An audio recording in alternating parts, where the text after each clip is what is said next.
développement durable. Je voulais essayer de vous faire réfléchir sur ce que c'était. Vous avez vu, il y a 3 affiches. Je vais vous demander de vous lever et de vous placer sous l'affiche qui, selon vous, définit ce que c'est que le développement durable. Est-ce que le développement durable, c'est l'équité sociale? Est-ce que c'est l'économie vivable ou est-ce que c'est l'environnement viable?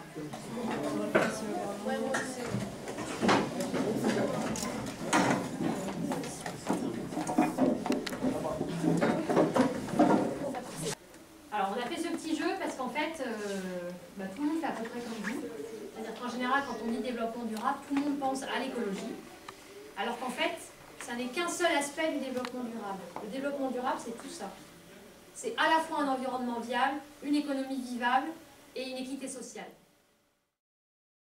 Comment on va travailler? Dans quelles conditions? Avec qui? Dans quel lieu? Pourquoi? Comment on va se déplacer? Quels seront les modes de transport communs ou individuels? Quels seront nos moyens de communication? Comment on va parler? Bon, j'ai parlé des centrales nucléaires, ok? En plus, on pourra faire. Et de l'idée de mettre des panneaux solaires en Afrique. Bonne idée, très bonne idée. Bien sûr, Genre, tu fais une sorte de dôme au-dessus, et comme ça, le soleil, la végétation repousse. Puis voilà. Mais là, enfin, le soleil, c'est la végétation. Et comment il pleut? Il n'y a déjà pas d'eau. Bah ouais. Et en plus, comment tu peux remplir tes nappes phréatiques si jamais tu fais un dôme, il n'y aura jamais d'eau dans la terre, donc même si tu creuses des puits, au bout d'un moment, ça va s'épuiser. Donc tu te rends compte du truc, ça. C'est à l'hydrogène. Développer, qu'on supprime ce pétrole. Donc, non, qu'est-ce qu'elle dit? Monsieur Robin, la meilleure énergie, c'est l'économie. Arrêtez de consommer de pétrole.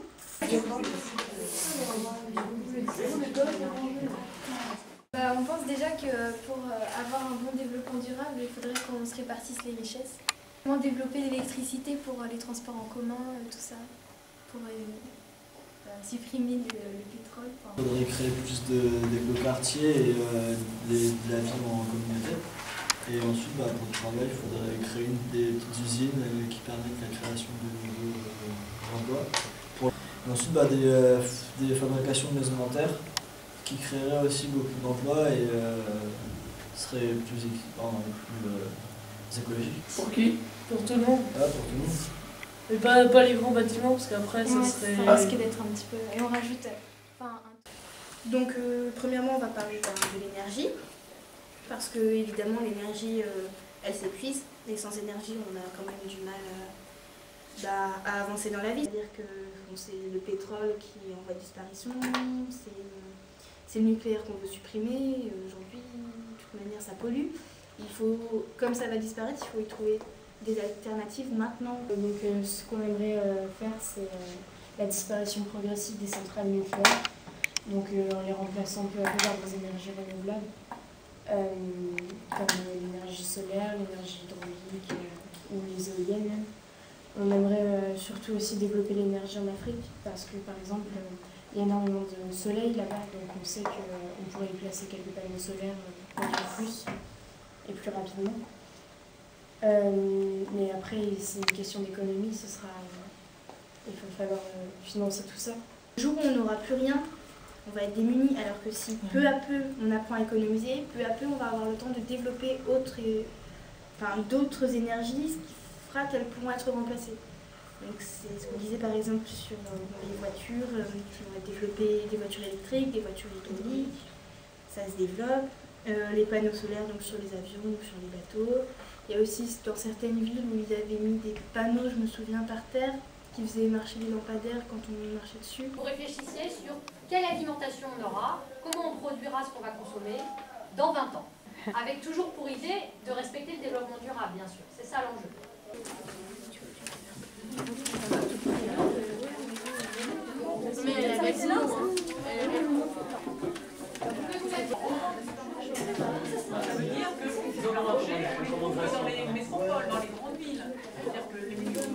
Là, vous pensez qu'aux animaux, mais en fait, l'eau, c'est la type qu'on ne met pas que le Ça veut dire qu'on ne sera pas végétarien. Il y a le poisson, Moi j'ai du poisson, Sophie. voilà. Il faudrait mettre des produits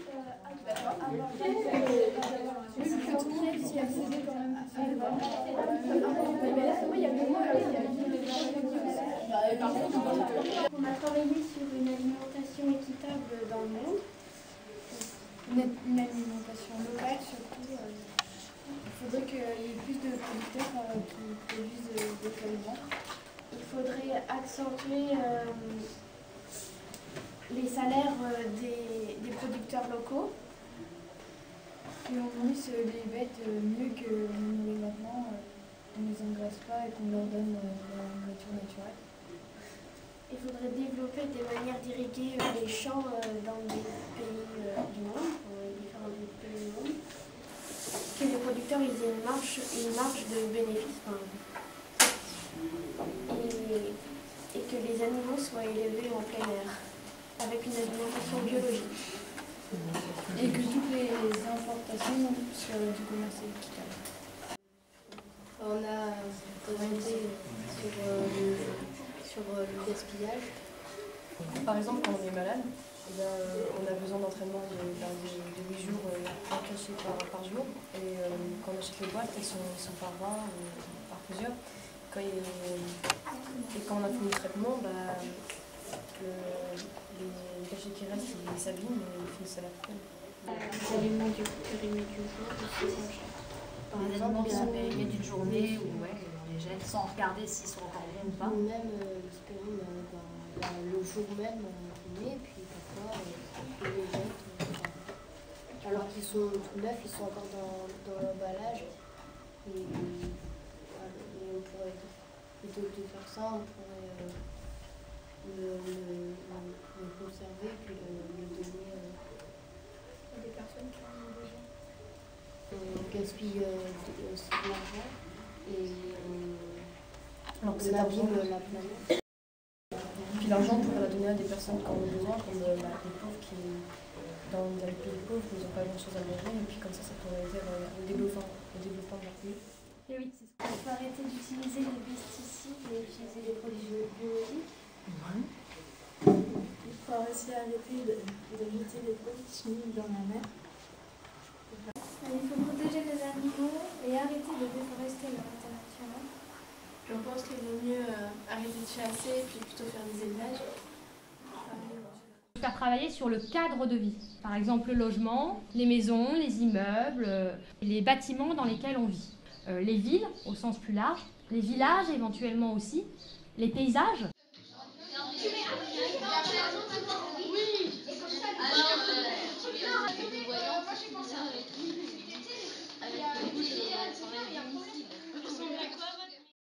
Pour le paysage, c'est un avantage car la végétation peut pousser librement et c'est très peu coûteux en énergie grise. Mais par contre, il faut faire des fondations assez importantes autour des espaces d'habitation, car cela pourrait s'effondrer. Pour l'électricité, on utilise l'énergie solaire grâce aux panneaux solaires. Pour le chauffage, on utilise la chaleur de la terre. Pour l'eau, on récupère l'eau de pluie que l'on distille, ou les nappes phréatiques, mais moins souvent. Pour la lumière, il faut réinventer un système qui réfléchit la lumière grâce à des miroirs. Voilà, ce que tu dis, ça va coûter quand même cher parce qu'il faudra quand même creuser. Et c'est pas comme pour creuser sur la terre ferme. Dans 20 ans, nos maisons seront la plupart écologiques. Il faudrait que tout le monde ait une habitation correcte, jolie et fonctionnelle. Il faudrait que nos villes soient nettoyées, plus de transports en commun circulant dans toute la ville. Créer un carburant écologique pour peu polluer et accessible à tous. Plus d'éoliennes, de panneaux solaires et plus de barrages hydrauliques. Étendre la surface des champs.